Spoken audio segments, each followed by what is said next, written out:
Okay, this information has been given to me by a person I've known for 6 months, and he's proven to be highly credible in the past, and he is reporting that he's got information from an actual chemtrail geoengineering engineered aerosol pilot who is inside these programs. So this is new information.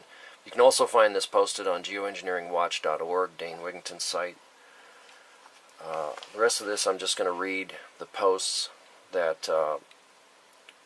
that record his contact with this pilot. All right, December 8th, 2014. My cousin, who was fired by our dictator just before making rank withheld, sent me information given to him by a friend who is still an Air Force pilot. This pilot is saying that he flies chemtrail flights. This pilot told my cousin that this global geoengineering effort goes by the name of, quote, Indigo Skyfold, unquote. At least within the circle of pilots and aviation crews that he works with.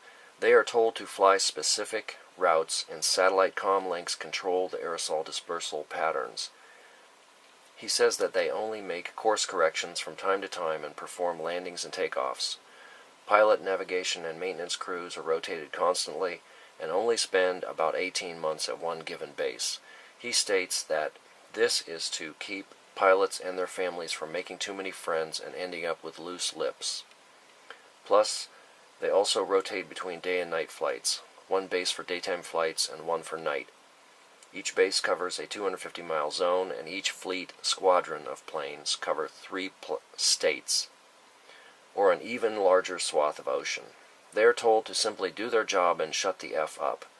Their superiors will only tell them it's a matter of national security and, quote, without these flights, our enemy's newest technological weapons of war could easily penetrate America's airspace at will. We are dedicated and committed to keeping our allies safe from the same skyward threats, so we extend the arm of protection to those countries who support our efforts. Hostile nations are also building atmospheric shields while in the same discourse, trying to explore weaknesses in our ever-developing air and space-based technologies, unquote. Sounds more like a PR statement to me. I think this pilot either believes what he is told or he is simply trying to sugarcoat their genocide project. December 8, 2014. My firewall detected multiple intrusion attempts when I Googled the Indigo Skyfold code as well. Zero information found on the internet for this operation. That is unique. I received a rather lengthy reply from the chemtrail pilot. Here is that text from his or her email. First of all, I would like to say I do not agree with my mission assignments, but what soldier ever truly does? Several of us have considered bucking the ranks and going AWOL from time to time.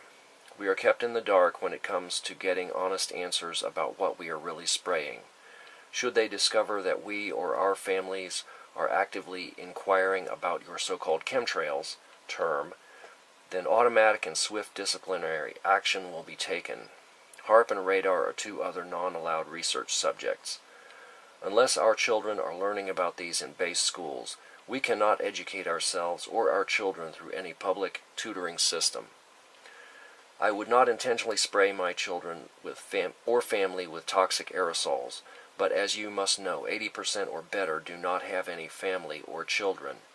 Indigo pilots are chosen from the top ranks within the Air Force, Navy, and Coast Guard. Most of the pilots are, quote, hardened to humanity, unquote, and could care less about killing off unwanted or leeching aspects of America and the world. I swear to you, the majority of the pilots are like machines. I call them tanker terminators. I should not be telling you this, but nearly 1/3 of all flights are being orchestrated from small unnamed islands, where newly constructed bases are being built, at a rate of 8 per year. On these extremely remote islands, there are HARP arrays of every possible design, with many arrays surrounding these islands, within the depths of the ocean itself. The Navy has developed sophisticated underwater construction technology that allows fully autonomous robot submersibles to travel great distances and even manufacture parts for these massive underwater arrays as they progress across the open seafloor. Every time that you see or hear about military exercises at sea, they are basically there to give support and resupply their army of underwater robotic minions. There is possibly one aquatic robot per plane, and will soon be double that. You will never be able to Google Earth search any of this, other than an occasional error in blurring some island bases or smudging images of underwater arrays. It is impossible to locate all these artifacts. They even paint fake clouds over some of our island installations to keep prying eyes away. I have been shown some of these images by civilian friends. That is the reason I know this. I completely understand your concern for human safety, but here is the kicker. We are shown videos in our training of catastrophic destruction to our homeland by very sophisticated weapons, then told that these will be the consequences if we don't fly. Our efforts in building a defensive atmospheric weapons shield are the only missions of its kind in the world. We are paid more than any other pilot for our service, other than Air Force One pilots, who make as much or more and are kept in a dark secret world for their own protection. They tell us that secrecy is our protection and not to listen to any public rhetoric. We all know about cyber program Flashpoint, or FP-03, as it is known within the veteran community. This program is a self-destruct sequence that can be remotely activated from any ground, water, underwater-based, or other air-mobile unit. The signal is encrypted through 3 satellites and cannot be jammed or blocked. At any given moment, you could have only 15 seconds to make your peace with your God. They tell us that FP exists to keep planes from accidentally going down in heavily populated areas. They can remotely detonate our planes over safe zones, but in the back of your minds, our minds, we are pretty sure this is a fail-safe program to keep pilots from turning over assets to any public, private, or civilian authorities. Have you ever seen any member of the crew survive the few crashes that have occurred? Every plane that has gone down was completely destroyed for good reason, I'm sure. We risk our lives in more ways than one every single time we fly, especially night flights. They are ordering us to fly at lower and lower altitudes. We feel like massive Dark Force Empire crop dusters, and know that one night Bubba or Billy Joe will fire their long rifles at us when we spray their moonshine-making operation or pass over an illegal Mary Jane crop. I know for a fact that some planes have been shot at and subsequently brought down by mostly Russian, Chinese, and Korean weaponry. But the media will never cover these events, as they are not allowed to report on our flights either. That must be true, for I have yet to see a detailed or in-length report of our missions on any public venue, other than conspiracy shows and anti-government websites. I risk everything for disclosing so much information, and you will find very few like me. Even my own flight crew would have me arrested and court-martialed if they knew of this dialogue. That is why I cannot email you directly. But from what your cousin tells me, you are also risking everything just to get this information out to your colleagues. I salute you, sir, for standing up to the establishment and Big Brother. I would love to go home tomorrow and not rack up one more single minute of flight time, except for a sweet little Piper Cub or a rat-tail barn racer. I miss those beautiful blue skies from my youth, and I am ashamed for hazing over that dream. Maybe more of my fellow pilots will read or hear about this and decide to come forward as well. I only know a small fraction of the larger picture, as they compartmentalize everything.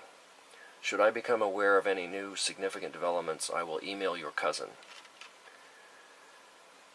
And now this is the man I have contact with. He says he senses a wavering within the ranks and feels that a kind of mutiny is being boiled to the surface of this whole geoengineering global whitewashing, if you catch my drift. My cousin still has friends in high places too, so he is helping to protect the pilot. This came December 11. Last word from the pilot was, quote, all pilots on leave are required to report to their CO by December 15th for special training operations to qualify for Indigo Phase 2 flights, expected to be initiated by January 21. Those were his words, not the actual Air Force message. He wanted me to stress that. He believes that the focus of their flights will be moved to areas east of California and Texas in order to progress the drought further into the heartland. Plus, he feels that a very new, extremely toxic chemtrail mix is going to be sprayed using new technology that makes these special chemtrails completely invisible. Atmospheric shield of protection. He doesn't believe that either. So that's the end of the message from this chemtrail pilot.